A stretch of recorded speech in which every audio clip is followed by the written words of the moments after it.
Hello, hello. Hi. Hands of Anna Walker here. Welcome to the studio.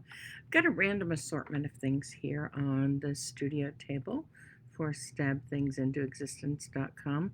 And it's because I've been having a bit of a flashback, a bit of a memory walk as I go through old totes full of things that have been needed to go through for a long time, and I find things from back in the day when my felting journey was in its early days. And it's interesting to me to take a look at the different things that I've discovered and compare them with newer projects that I've done and items that I've prepared for projects that will now be actually seeing the light of day and seeing those projects come alive. It's interesting to me to take these things and sort of take stock of where my felting journey has taken me to and what things that I've learned throughout the course. Um, so let's start with this beautifully rainbow dyed uh, cotton scrim or lightweight muslin. This is a piece of several of undyed pieces that I took to my friend Jessica, and back in the day when she was dyeing wool and dyeing fabric, and asked her to dye me up some rainbows because she did amazing rainbows. And this is one of the scarf blanks that is rainbow dyed. It seems quite appropriate that I found it in June.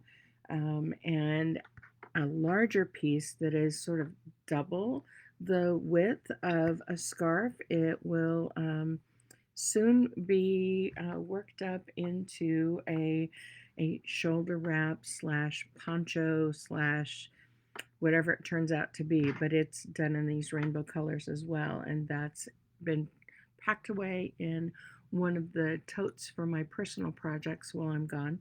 To give you an idea, I'm going to be in Iowa for a couple of months at least, getting mom through to her appointments and hopefully to surgery and recovering from surgery and getting some things set up for her to make life easier. But I'm going to be there for a hot while. And so, in addition to packing up all of the felt it kits and all of the other items that I need to keep business going, like the bats and mini bats. I'll be able to ship things out to you, no problem. Just hit me up with what you want and I'll be able to send those out. Mom's got a post office just down the road from her house. But this is one of the personal projects that I'll be working on because, and I'll tell you this next week, I am going to be starting a 100-day journey. And part of that 100-day journey will be creating accessories to go with that 100-day journey. I'll tell you more at the beginning of the week because I'm really excited about this, and it's going to stretch me, and it's hopefully going to inspire a lot of you. But you'll see me posting every day at least a photo, if not a photo and a video. And you'll see me posting every day for 100 days straight. So that will begin at the first of the week. But this, the rainbow will appear in one of those posts. But anyway, as I was saying, going back to finding early things, like I was so proud back in the day of this particular little flower that I created out of some roving that I had that was done in these multicolored textures and colors, and I was able to sort of sculpt it, just spiral it into a simple flower shape. This was from, it had to have been from one of my first years. So this is, 13, 14 years ago. And I was so proud of this. I gave it texture. You can see a little bit of that texture as you take a look closer, and definitely texture around the edges. But I was so proud of this. But who would have thought back then when I did this that at some point that I would have graduated to creating a tutorial for felted succulents that look almost real. I mean, that's a big change. Or that I would start playing with silk papers and wet felting. That's what these brightly colored pieces are on this felted vessel. You know, very much, the same as far as the design goes. It's sort of that same spiral that I created with the silks, and then created a paper with them that I was able to lay down onto my wet felted project before I felted up this vessel. But I mean, that's a big difference there. And then even the difference between this and a few years later coming up with this three-dimensional floral shape that's got petals and leaves that stand out, and then a wonderfully coiled center of felted wool fabric that I can use as a pincushion.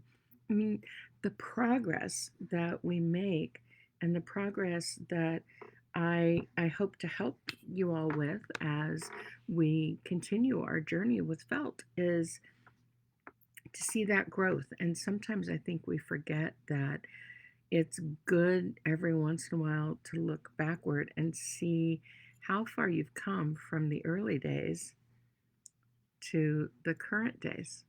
I mean, there's no way that the Anna in the early days of her felting journey, who made this little flower shape that she was so proud of, could have imagined being able to create a succulent that looks almost real. Night and day difference, but you don't know that progress unless you take the time and take the opportunity to look back and see how far you've come and what your progress is. I think sometimes we get so stuck in, well, I should be able to do this better. And we get so myopic. Our vision is so focused on what we're doing right at that moment that it all seems like this. When in actuality, when we look back, we see, oh, holy cow, it's this.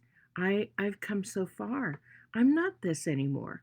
I've graduated. I've gotten better. My skills have improved. I've been able to create something that is almost lifelike, as opposed to something that was almost cartoonish at the beginning. So I think my word for you on this Tell Me Thursday day today is give yourself some grace.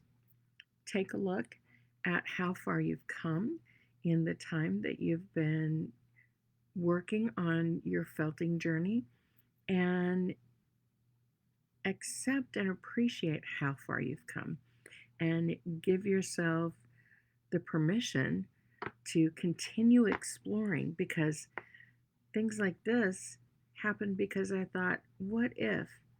And things like this happened because I said, what if? Things like this happened because I said, what if? So keep asking yourself, what if? Keep asking yourself that question as you're creating your felt. And you're going to be surprised at how far you come and how far you can go when you give yourself permission to say, what if I tried this? What happens if? And then play. Just play, my friends. All right, so tomorrow is going to be a different kind of Fan Friday. It's going to be a live Fan Friday, and it has to do with, again, something that I found as I was looking for totes to pack everything up. And I'll show you my Fan Friday tomorrow live and in person. So I will see you tomorrow morning, 10 a.m. And I hope you have a great day. I hope you have some fun felting something today. And if not, I hope you start exploring. I wonder what if, and see where that takes you. So I'll see you all later. Have a great day. Talk soon.